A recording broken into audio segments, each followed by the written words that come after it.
Romains 10, 14. Comment donc invoqueront-ils celui en qui ils n'ont pas cru? Et comment croiront-ils en celui dont ils n'ont pas entendu parler? Et comment entendront-ils parler s'il n'y a personne qui prêche?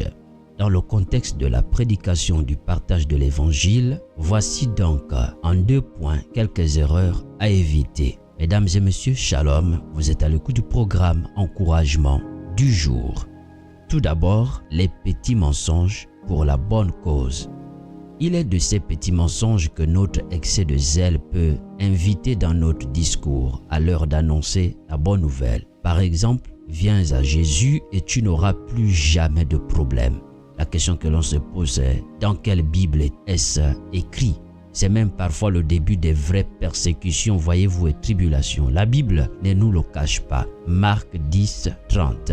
Pire encore, il se trouve même ceux qui inventent des témoignages afin de mieux argumenter pour susciter l'adhésion. Du genre, j'étais comme ci, j'étais comme ça, et depuis que je suis venu à Christ, tout baigne dans l'huile, etc. Frère, si ce sont des témoignages vrais, gloire à Dieu, mais le Seigneur n'attend certainement pas de toi que tu mentes pour que les gens viennent à lui.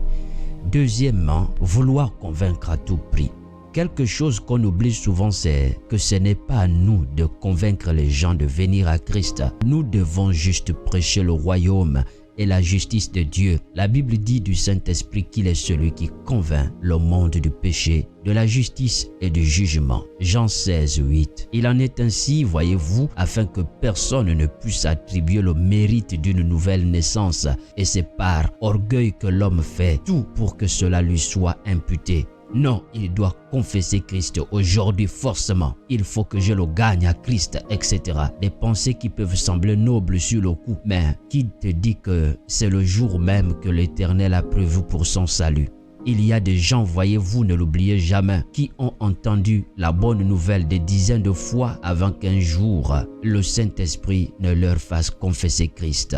Car si tu parles de Christ à quelqu'un et qu'il ne confesse pas le Seigneur sur le champ, ne crois pas que tu aies fait une œuvre inutile, frère. C'est une sémence. Tu dois plutôt continuer de l'arroser en prière jusqu'à ce que le miracle de la nouvelle naissance s'opère au temps fixé par le Père.